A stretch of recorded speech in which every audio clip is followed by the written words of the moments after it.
What is up, guys? Nick here today, and welcome to a guide. This is going to be my guide to the boss of Nightmare of Ashihama on the day release on my purely bulb. So it is a crush weak monster. If you're a pure like me with 60 attack, you're going to want to bring the Vigorous Chain Mace. If you are any other type of account, an Elder Maul, a Bludgeon, a Scythe if you can use it and afford it, bringing full bandos, the best strength you can bring is what you're going to want to use. You're also going to want to bring a mage weapon swap. I'll probably start bringing like a tormented bracelet and a cult for doing damage to the pillars, which you'll see in the kill after the gear setup part of this guide. I have a regen brace with the tyrannical ring imbued for higher crush accuracy. Fire cape if you have an infernal, obviously bring that. You're going to want to bring 2 super combat potions, 3 super restores. I have a Sanfu serum. I highly recommend bringing this, and I'll show you guys why. A lot of people still don't really understand why to bring this. It's for the parasites that spawn throughout the kill. If you don't have something to kind of rid them, if you're the chosen one and they get into your body, you're going to take over 50 damage, and a lot of times that stacks with other stuff that's going on in the room at the same time. So you're definitely going to want to bring this. I have 10k cash, so I can go and use the rowboat to get to the Island of Sleep. All you need to do to kill the boss is have access to Mauritania. Doing Priest in Peril will get you access. And then you come up here just north of Ectofunctus. So you can bring the Ectofunctus and 10k cash. Or if you have the Kirill teleport in your house, you can use that. Come up here and just take a little bit of a run. So I have a stamina potion for that as well. I also brought Blood Barrage for a couple different instances. There's these sleepwalkers that spawn at the end of every phase that you take down the pillars, and they kind of clump together, and so you can use that for a quick little heal, and you can kill 2 of them in one go as well. So once you take the rowboat, we are going to run right down this path. I also highly recommend using game sounds. I'm just going to voice over a kill and kind of go through a couple snippets that I think are important and explaining some of the mechanics. But having game sounds on, I don't play with them ever. This is the only boss, especially maybe because it's the beginning, but it has some different telltale sounds that will make it so much easier, and so you're not just sitting there like using Prey Mage the whole time and taking a shit ton of range damage, and they're really easy to flick. So I'm going to go ahead and show you guys that and kind of cue you in on the sounds that you're looking for. You're going to follow this path all the way in. Just put a smiley face to this guy. And you're going to follow all the way up to this path. Like I said, a stamina potion. You can do this in the bank prior, so whatever you would like. Like I said earlier, this is the day release, and it is a full-on mass situation. It is a pain in the ass.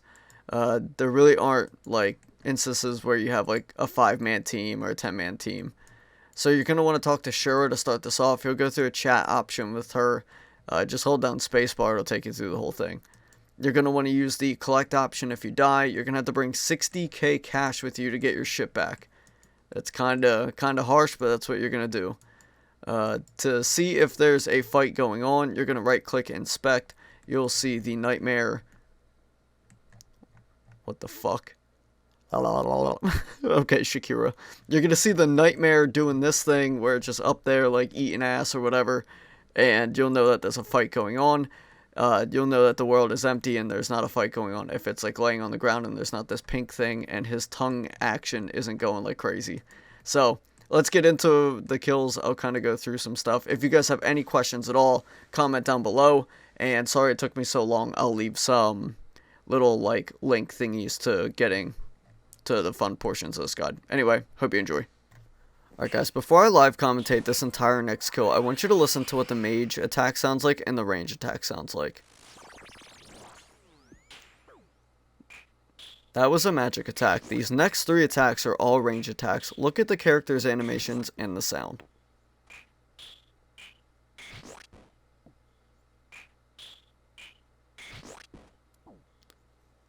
Alright, now that you're able to identify those 2 attacks, it'll make it a little easier when I'm actually going through the fight and trying to live commentate what's going on, that I don't have to explain what they are while I'm flipping my prayers.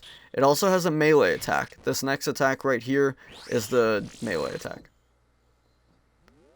It puts its claws into the ground. It has like a ka-ching kind of sound, And that's how you know you gotta have pray melee on. Some people prefer to just keep pray melee on the entire time that they're killing the boss, and then flicking to the other two prayers, because it can hit 50s, and it hits very high out of nowhere. So, now that you have the basics of the first 3 attack styles, I'm gonna go into live commentating the entire kill, and trying to explain all the different mechanics.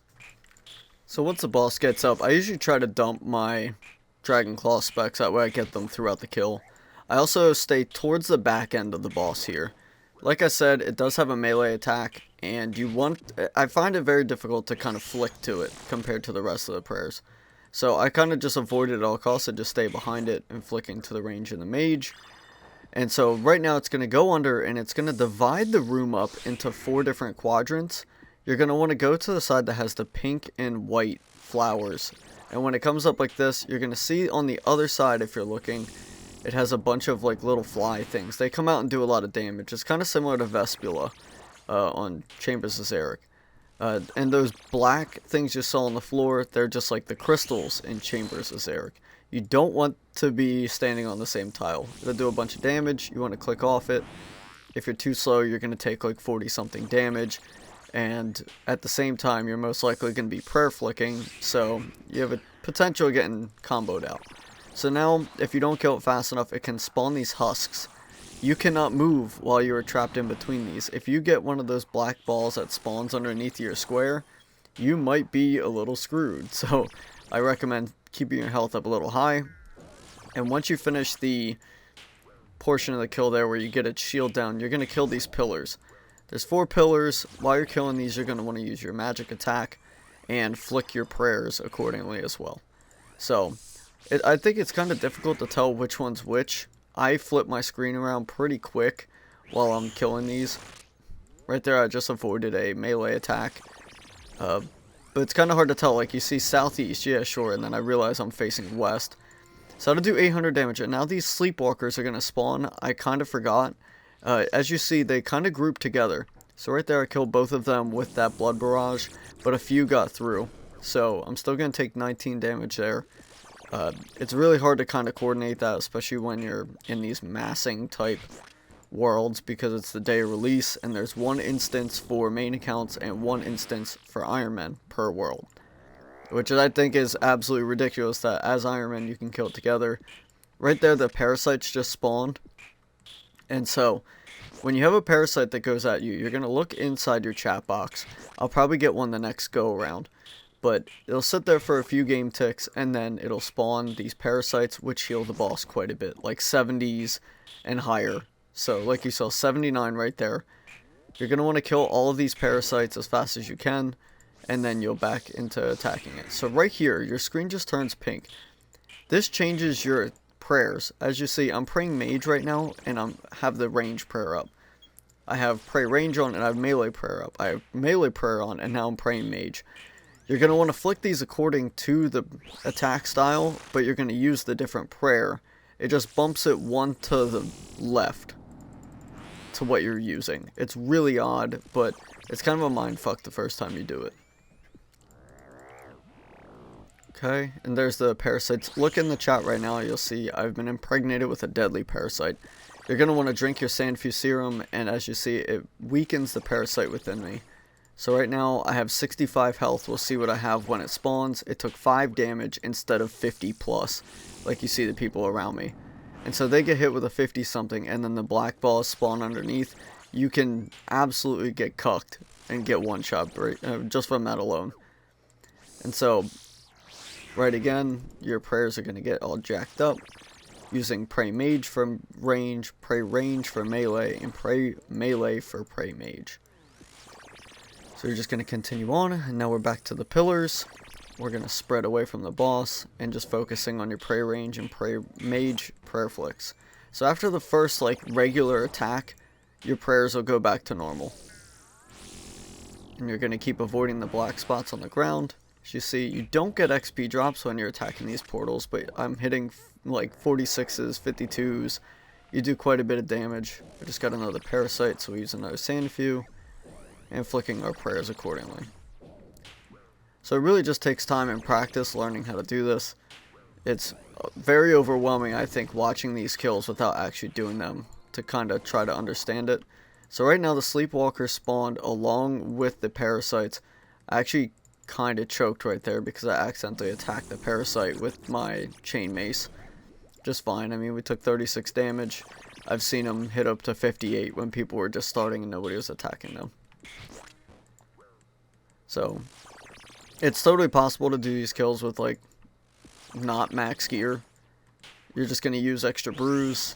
So I'm really not making any money at all, because if you've seen the drop rates or the drop table at all, they're not very good. So these spores, as you see, this guy next to me just hit that spore, and in my chat box it says the Nightmare's infection has been passed on to you, making you feel drowsy. I now cannot turn on my run. I have to walk for a good majority of this kill, and he just did it again where he just passed on over to me and it just wore off. So there's a phase, within this phase, the boss doesn't attack right here, it teleports, right? And now it will sprint across the room, dealing like almost 50 damage if you get caught by it. If you can't run, it's almost impossible to avoid it, as well with the black spots on the floor. So avoiding the spores is very important. In these mass style kills, it's extremely difficult because you can't really trust your teammates gonna avoid them, or really know what they're doing. They're kind of just trying to survive and let other people do all the work, you know? So, if you know what's going on and you try to stay away from it, that's kind of what you gotta do. Sometimes they'll spawn next to you like that, and there's nothing you can do about it, but if they walk into it and spread along with you, it's just like when somebody gives you the burn in raids. It's like, really, dude? So you're gonna stay with it, you're gonna be careful. Now, I try to stay towards the edge during this last phase, and especially when it can teleport and do that running attack, I try to stay towards the edge and try to get my run on as fast as possible in case it teleports around.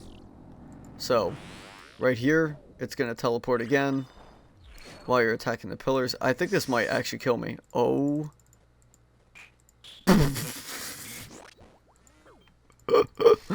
Oh man, he just got hit a 48 and died. So as you can see, it can change very fast.